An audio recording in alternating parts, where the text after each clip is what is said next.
Today I'm going to tell you an interesting story about the life of Saint Kateri Tekakwitha. Saint Kateri was also known as the first Native American saint and is also the patron saint of ecology, the environment, and indigenous people. She was born in 1656 in a Mohawk village in what is now upstate New York. Her early life was marked by tragedy when she was just 4 years old. Smallpox swept through her village, taking the lives of her parents and younger brother.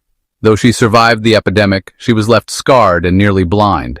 Her name, Tekakwitha, was a native Indian word, which literally means she who bumps into things, which was a reflection of her impaired vision. Then she was orphaned by her uncle, who was a Mohawk chief, and raised her in a world of traditional beliefs. But at the age of 11, a group of Jesuit missionaries arrived in the eastern part of North America to introduce Christianity. She then secretly learned about Catholicism, and on April 18, 1676, at the age of 19 years old, she was baptized and was now a Christian. She took the name Kateri after the famous Saint Catherine of Siena, but her conversion wasn't accepted by her tribe.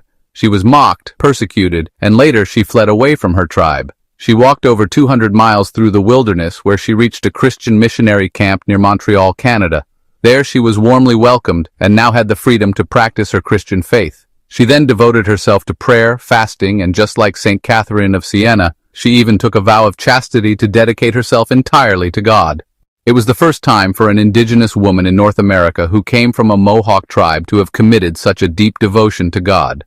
Unfortunately, her health started to decline, and in 1680, at just 24 years old, Kateri died from an illness related to tuberculosis. According to some witnesses, moments after she died, the scars on her face vanished, leaving her look radiant and peaceful. This was seen as a miraculous sign of her holiness, and years later, devotion to her name started to grow.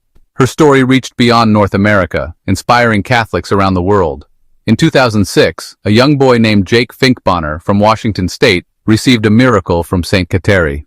At that time, Jake was suffering from a deadly disease called necrotizing fasciitis, a rare but deadly infection that rapidly eats its own flesh. The doctors have tried everything, but they believed he would not survive. His parish priest and community prayed to Kateri for the miracle, and against all odds, Jake fully recovered. The doctors could not explain his recovery, and this miracle became the first recorded miracle of Kateri, which elevated her to sainthood. She was canonized by Pope Benedict XVI in 2012, making her the first Native American saint. Today, her body is now resting inside the Church of St. Francis Xavier in Kanawaki, Canada, and is venerated as the patron saint of ecology, the environment, and indigenous people.